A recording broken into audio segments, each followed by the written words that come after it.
Hi, Lyte. Good morning. How are you? I do good. What's going on? What is GND? Guns and daisies. Daisies. Yeah, guns and daisies. Okay. My boy's clothing line. Oh, okay. Yeah. Sweet. How are you doing? I am well, man. You know, God is good. Yes, it is. Yes. Yes, it is. First studio album in how many years? They keep saying 11, but it feels like yesterday. You really? Yeah. Why so?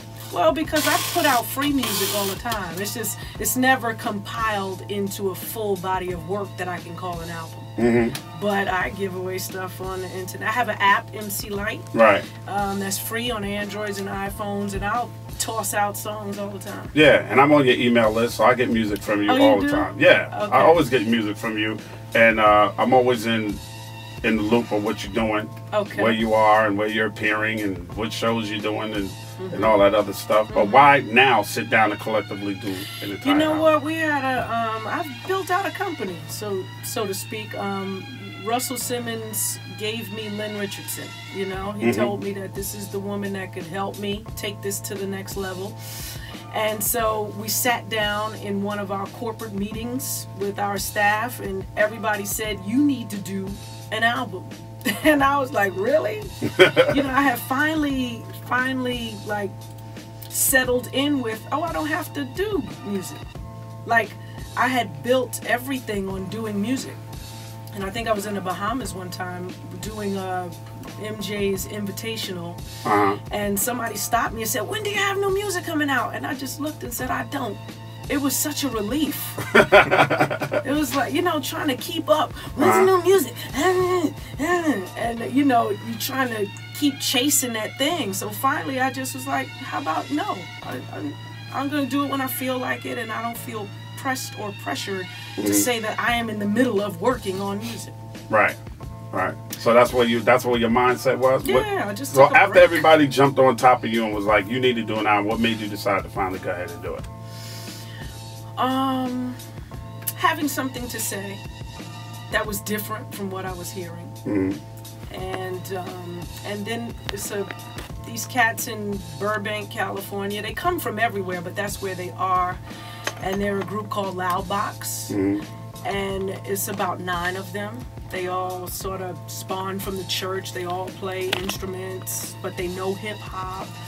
And it just was refreshing to be amongst the younger cats that also had respect for me. Right. And also had respect for what I've done in the game and what I continue to do regardless of music. Right. And so it just was a good feeling with them.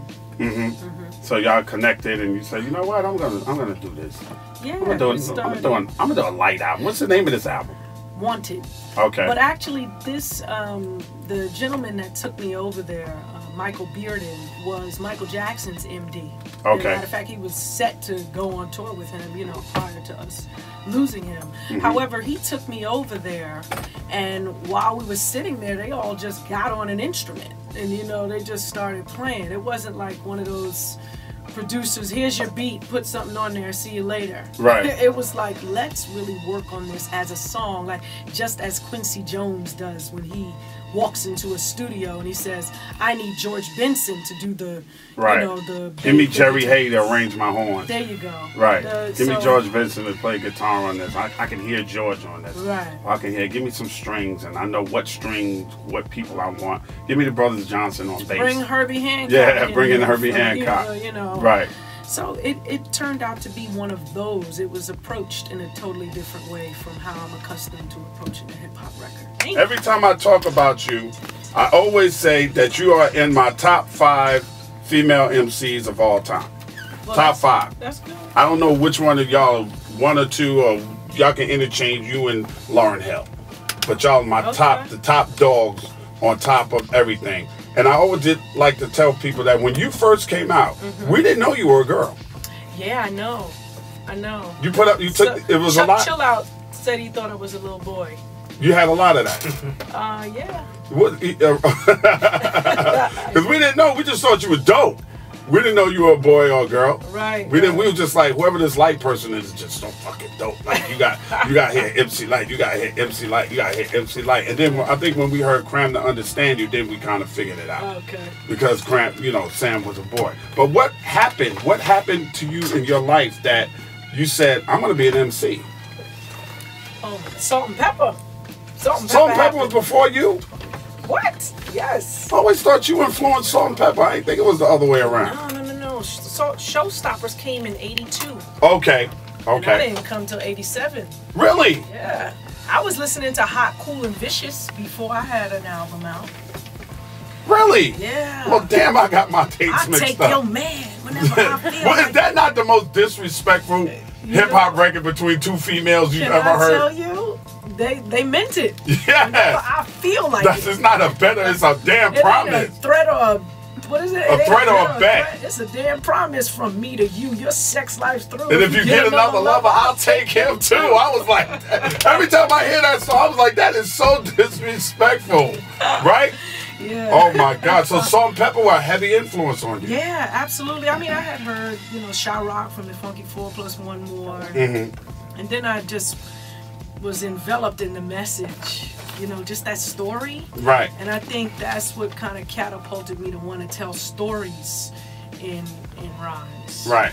And then once I heard Salt and Pepper, I was like, okay, I got to get ready. And then, Full Force's dad, George Lucian, would come over to my house every Saturday and practice with me and, get my voice strong. And so by the time I got to First Priority Music, it was like, damn, she's ready.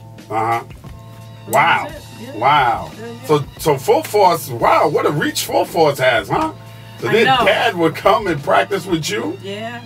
Was there anybody around you that was doing it? Did you go around the guys and was like, listen, I got rhymes? Well, were you in school banging on the table and rhyming? Absolutely. In junior high school, PS 219, I was banging on desk at lunchtime with a guy named Eric, who happened to be one of the rappers in the group Alliance. Okay. And they were already signed to First Party Music, so he called me and said, hey, you want to come down, it's Staten Island, we need to go. They looking for a female MC. And so we went in the dead of the winter.